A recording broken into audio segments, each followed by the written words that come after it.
안녕하세요. 정효정입니다. 혁신을 위한 방법론 디자인 띵킹이라는 주제로 여러분들께 인사드리게 되었습니다.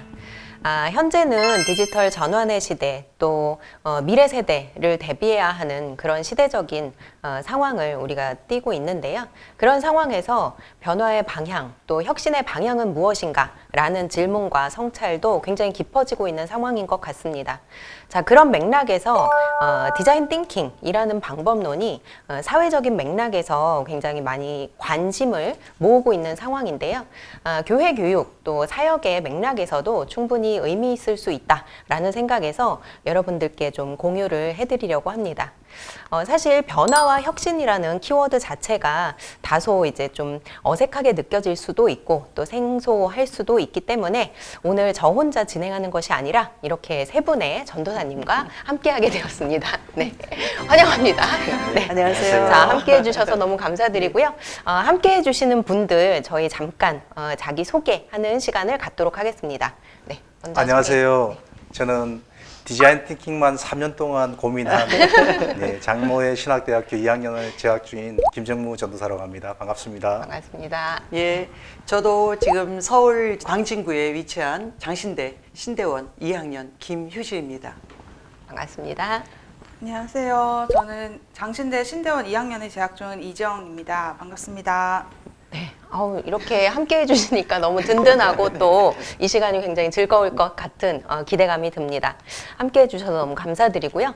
자, 이번 시간에는 저희가 디자인 띵킹에 대해서 이제 본격적으로 들어가기에 앞서서 디자인 띵킹이 무엇인가, 그리고 그것이 우리에게 어떤 의미를 가질 수 있을까라는 부분에 대해서 조금 편안하게 이야기 나누는 시간을 갖도록 하겠습니다. 자, 먼저 전도사님들께서도 아마 3년 동안 연구를 하시긴 했지만 아마 처음에 디자인 띵킹을 접하셨을 때는 이게 뭔가 싶으셨을 것 같아요. 네. 처음에 디자인 띵킹이라는 이야기를 들었을 때 뭐 어떤 생각이 드셨는지 좀 궁금한데요.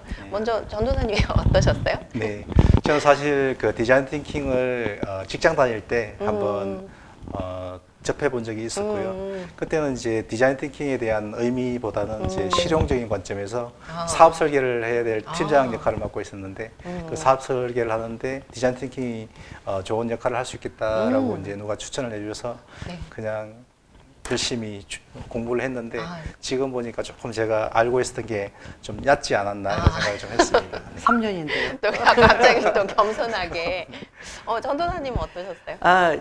저는 그 일상 속의 제3의 눈이라고 봤어요. 그래서 또 다른 시각으로 우리가 또 볼 수 있는 어떤 네. 제3의 눈을 가져야 되겠다라는 생각을 좀 해봤습니다. 네. 우리가 일상적으로는 뭐 논리적인 사고, 네. 또 합리적인 사고에 익숙하다 보니까 디자인 띵킹은 뭔가 새로운 관점을 눈뜨게 해줄 수 있겠구나라는 기대감을 갖게 되셨다. 네. 네. 전도사님은 어떠셨어요? 네, 저는 생각을 그림으로 그리나 뭐 이런 생각.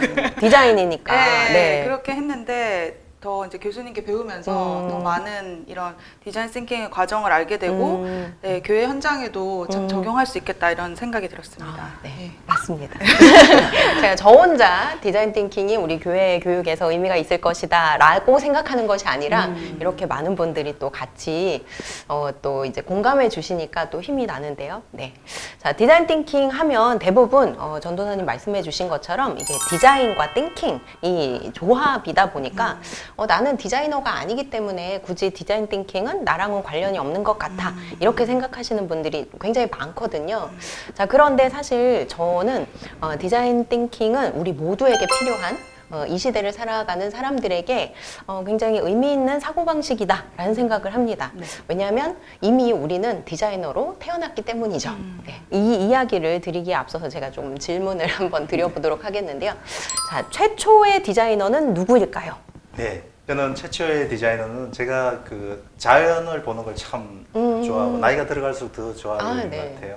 그때마다 말갈기를 보면 왜 이렇게 아름답게 또 하늘을 봤을 때 또 자연을 봤을 때 그걸 만드신 분이 하나님이시기 때문에 하나님은 실용적인 것도 중요하지만 또 거기에 대한 아름다운 부분이 굉장히 있잖아요. 그래서 하나님이 가장 완벽하고 최초의 디자이너가 아닌가 이런 네. 생각을 좀 하게 됐습니다. 아, 네, 평소에 그렇게 생각하신 것.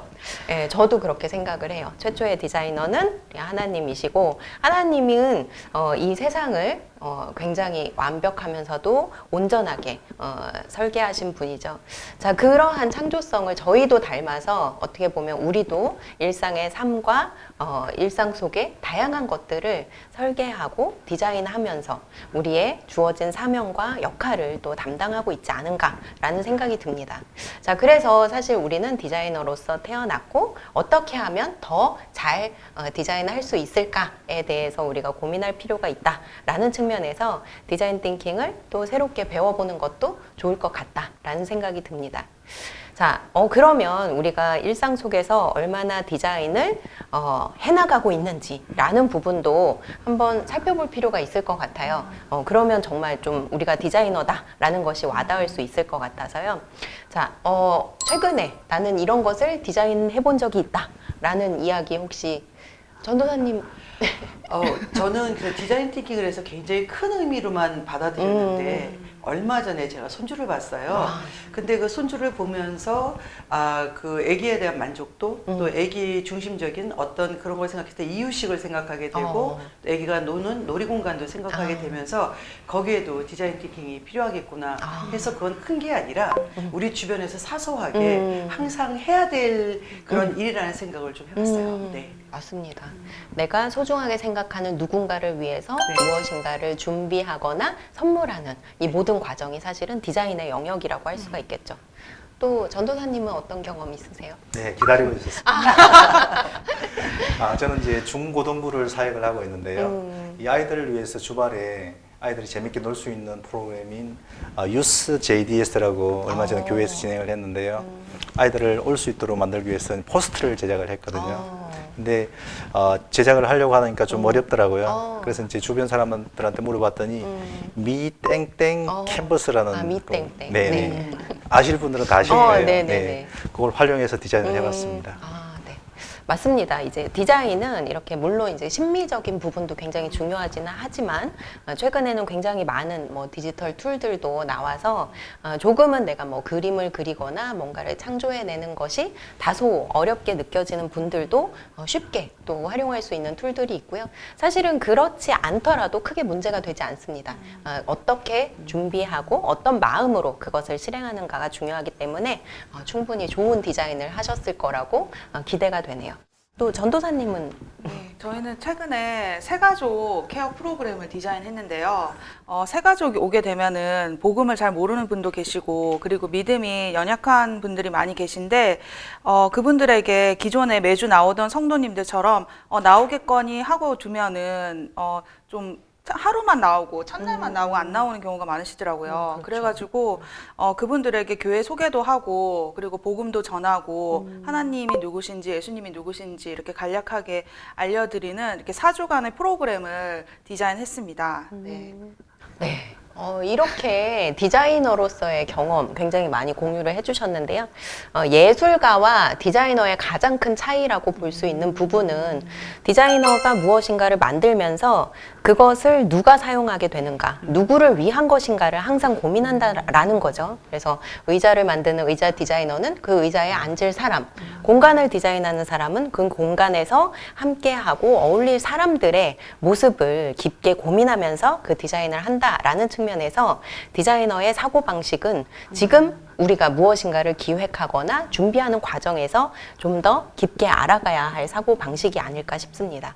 자, 그래서 저희가 디자이너, 우리에게 결코 낯선 이제 직업으로서 접하기보다는 역할로서 우리가 받아들인다면 충분히 우리에게 잘 이제 의미 있는 그런 역할일 수 있겠구나라는 생각을 하게 되었습니다.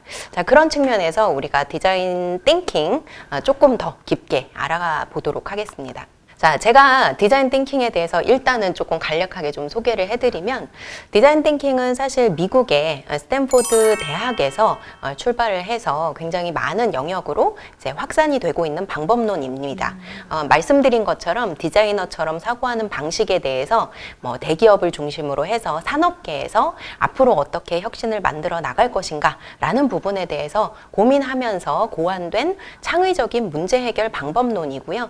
우리나라의 경우에도 산업 영역에서 먼저 받아들여졌습니다. 자, 그런데 이 방법론을 잘 살펴보다 보니까 이것은 사회를 변화시키고 공동체를 변화시키고 또 의미 있는 것들을 기획하고 또 만들어 나가는 과정에서 충분히 활용될 수 있겠구나라는 생각에서 굉장히 다양한 영역에서 적용이 되고 있어요. 네. 그런 맥락에서 이제 교회 교육의 영역에서도 디자인 띵킹에 대해서 한번 관심을 가져보면 어떨까라는 이제 화두를 던지게 된 것입니다. 자, 디자인 띵킹에서는 굉장히 중요한 것이 있어요. 물론 이제 디자인 띵킹이 방법론이기 때문에 그 방법론 안에서 활용되고 있는 다양한 뭐 도구라든지 또 툴킷이라든지 이런 것들을 배워 나가는 것이 일반적인데요. 그것보다 무엇보다 이제 앞서서 우리가 알아가야 하는 중요한 포인트는 바로 마인드셋입니다. 디자인 띵킹을 우리가 수행해 나가는 과정에서 항상 염두에 두어야 하는 마인드셋이 있는데요. 자, 그 마인드셋은 다음과 같습니다. 창조적인 자신감을 가질 것, 모호함을 즐길 것, 구체적으로 보여줄 것, 실패를 두려워하지 말 것, 최상이 아닌 최적을 추구할 것, 그리고 지속적으로 개선해 나갈 것, 뭐 이렇게 다양한 마인드셋을 강조하고 있는데요. 우리 전도사님들 이 마인드셋 중에서 어떤 부분이 가장 좀 중요하게 느껴지시고 또 와닿으시는지 듣고 싶은데요. 저는 최상이 아닌 최적이 가장 중요하다고 생각하는데요. 네. 요즘 보면 굉장히 시대가 빨리 흘러가잖아요. 네. 근데 최상만을 고집하다 보면 상황이 이미 최상을 만들었을 때는 그 다음 상황으로 바뀌게 되는 경우가 맞아요. 많더라고요. 그래서 적절한 시기에 맞춰서 할 수 있도록 최적의 것을 만드는 것이 가장 네. 중요하다 이렇게 생각합니다. 맞아요. 처음부터 완벽한 것을 만들고자 애쓰기보다는 조금은 부족하더라도 먼저 시도해보고 그것을 통해서 또 인사이트를 얻고 새롭게 계속 개선해 나가는 그런 태도가 중요하다. 저도 그 마인드셋 너무 중요하다고 생각해요. 전도사님은 또 어떠세요? 저는 실패를 두려워하지 말 것인데 왜 그 생각을 했냐면 우리가 충분한 계획을 우리가 이제 세우고 그 다음에 그거를 우리가 많이 구상을 한 것을 갖고 실천을 하지 않는다면 그거는 우리가 생각에 그냥 네, 머무는 거기 때문에 맞아요. 아무래도 우리가 거기에 대한 두려움은 항상 실패에 대한 두려움이 있기 때문이 아닌가라는 생각이 네. 들어서 충분한 계획 속에서 우리가 이제 두려움을 갖지 말고 한번 실천으로 옮길 수 있는 어떤 그런 것들을 좀 생각해 봤어요. 네. 생각에 머물기보다는 무엇인가 실행에 옮기는 그런 용기와 도전 정신을 가지고 나아가는 것이 필요하다. 또 이제 우리 주님을 또 의지하고 있으니까 그 실패를 두려워하지 않는 두려움. 네, 좋습니다. 아멘, 좋습니다. 네. 자, 그렇게 이제 마인드셋을 가지고 출발하는 것이 또 중요하고요. 디자인 띵킹은 이 마인드셋도 중요하지만 그걸 풀어가는 방식이 또 차별화되기 때문에 이 시대를 위한 방법론으로 많이 이야기가 되고 있습니다. 자, 그런데 이제 그 방법론을 우리가 깊게 배우려고 하다 보면 조금 어렵게 느껴질 수 있는데 그 방법을 우리가 5단계로 표현한 것, 그것만 조금 이해를 해도 좋을 것 같아요. 일단 디자인 띵킹의 전체 방법은 문제를 인식하고 또 아이디어를 내고 그것을 실행하는 단계로 이어집니다. 그래서 사실 어떻게 보면 우리가 문제를 일상적으로 풀어나가는 그 과정과 크게 다르지 않다라고 생각될 수가 있는데요. 가장 첫 번째 단계가 다릅니다. 첫 번째 단계가 공감하기에서 출발을 한다라는 부분인데요. 사용자의 입장, 또 수혜자의 입장에서 공감하고 영감을 얻는 것입니다. 또 두 번째로 중요한 단계는 프로토타입이라는 단계인데요. 프로토타입은 사실 우리가 뭐 공과대학 학생들 같은 경우는 조금 익숙할 수 있는데 일반인들은 조금 낯설게 느껴지실 수 있어요. 프로토타입은 뭐냐면 아까 전도사님 말씀하신 것처럼 아이디어에서 머무르지 않고 그것을 조금은 부족하더라도 무엇인가를 실행해보고 구체화하는 활동입니다. 그래서 추상적인 아이디어를 구체적으로 표현해서 실행해보고 그것을 통해서 테스트하는 그런 단계가 또 디자인 띵킹의 후반부에 포함이 되어 있어요. 자, 지금 이 프로세스에서 가장 좀 중요하게 느껴지는 또 마음에 드는 단계가 무엇인지 전도사님 한번 듣고 싶은데요. 네, 저는 첫 번째 단계인 공감하기가 되게 중요하다고 생각을 했거든요. 그래서 저희가 뭔가 어떤 문제를 해결해야 되는 대상에 그 사람이 불편한 게 무엇인지 그 깊이 같이 느끼고 그거를 소통하는 과정이 되게 중요하다고 생각합니다. 맞습니다. 디자인 띵킹의 가장 중요한 포인트는 바로 공감에서 출발한다 라는 부분에서 아마 기타 다양한 문제 해결 방법론과 가장 차별화되는 측면이 아닐까 싶습니다. 자, 이렇게 해서 저희가 디자인 띵킹에 대해서 간단하게나마 한번 리뷰를 해보았는데요. 정리를 하자면 디자인 띵킹은 디자이너의 사고방식을 우리가 한번 배워본다 라는 것입니다. 자, 디자인 띵킹은 굉장히 깊은 철학 그리고 방법론과 관련된 굉장히 다양한 지식과 내용을 포함하고 있지만 가장 중요한 몇 가지 키워드로 축약될 수가 있을 것 같다라는 생각이 듭니다. 자, 조금 정리를 해보면 전도사님 각각 중요하다고 생각하는 포인트 하나씩만 이야기를 하고 우리가 정리를 해볼까요? 네, 저는 공감과 소통이 중요하다고 생각합니다. 아, 네. 전도사님은 어떠세요? 저는 타인에 대한 배려. 네. 너무 중요한 포인트인데요. 또. 저는 긍정이라고 생각합니다. 긍정. 맞아요. 긍정, 마음이 부정적이 되면 아이디어가 안 나오더라고요. 맞아요. 그래서 긍정이 굉장히 중요하다고 생각합니다. 네, 좋습니다. 자, 이렇게 우리가 디자인 띵킹에서 강조하고 있는 것들 그리고 각 전도사님께서 말씀해 주신 포인트를 기억하면서 우리가 다음 단계로 나아가면 좋을 것 같습니다. 말씀하신 것처럼 공감과 소통 또 협력 그리고 긍정이라는 부분들이 강조가 되어서 어떻게 보면 기술 중심의 사회로 전환되는 과정에서 더욱더 이 방법론이 중요하게 인지되고 있는 측면이 있는 것 같습니다. 다음 시간부터는 우리가 본격적으로 디자인 띵킹을 실제 실행하면서 디자인 띵킹에 대해서 알아가는 그런 시간을 가져보도록 하겠습니다. 네, 기대함을 가지고 다음 시간을 기다리도록 하겠습니다. 수고하셨습니다. 네, 감사합니다. 감사합니다. 네.